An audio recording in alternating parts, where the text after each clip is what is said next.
घर के जदि कुनुआ आसीछन आउ जल्दी जलखिया बनिकरी खुआबार के अच्छे ताहेले सुजी आउ आलूर गोटे नुआ रेसिपी जेनटा कि शीघ्र बनै पारबे। ताहेले ई रेसिपी के संपूर्ण देखुन आउ भल लागले लाइक करुन सब्सक्राइब करुन। नमस्कार आपण मानकु कुक विथ हिमाद्री चैनल को अनेक अनेक स्वागत। तो फ्रेंड्स चालुन रेसिपी के स्टार्ट करमा। पहला इनु में गोटे ग्राइंडर जार नहीं जाइछे से गोटे गिना सुजी नहीं जाइछे। आपण छोट दाना भी नहीं पारबे और बड़ दाना सुजी भी नहीं पारबे। आ गोटे गिना आलू छोट छोट काटी करी तार छुकला के छड़ी करी काटी देइछे। आउ अधा गिना इनु पानी नहीं जाउछे।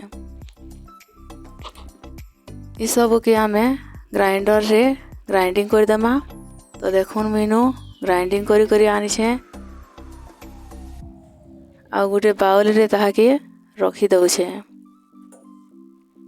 तो आपण माने भी पूरा भल भाबे बाटी करी आनबे। अब ताहाके 10 मिनिट लगी रेस्ट रे छाड़ी दउछे। तो देखो 10 मिनिट हे गलानो। तो आमे से धीरे गोटे टमाटो काटी करी रखी दिली। आउ आलू के कदकस करी काटी करी रखी दिली। आउ 4टा प्याज के काटी करी रखी दिली। सब के मिसई देमा। आउ टिके भृसंग पत्र आउ टिके धनिया पत्र काटी करी रखी दिली। आउ अल्प लुण दे दउछे। हाफ चामच हलदी दे दउछे। हाफ चामच मिर्चा गुंड दे दउछे और हाफ चामच गोलमरीच गुंड दे दउछे। आउ सब के गोटे चामच रे घाटी दउछे। तो सब के भल भाबे मिक्स कर देमा। देखुन हमर बैटर टाइनु पूरा परफेक्ट अच्छे।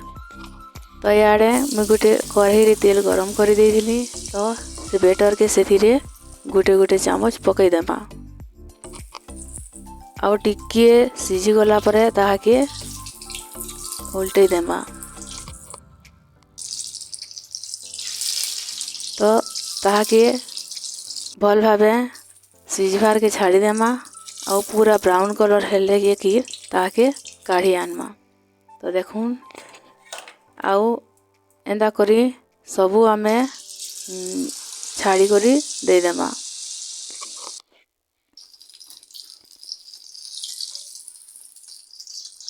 तो देखुन आउ गोटे जो आमी बैटर दे दिली। तो ताहाके भी भल भाबे छानी नेमा। आउ हे गला पर काढ़ी आनमा। तो एंदा करे सब के काढ़ी आनमा। तो मोर रेसिपी जदि भल लागबा ताहेले सब्सक्राइब करुन लाइक करुन कमेंट करुन। धन्यवाद। जय श्री राम।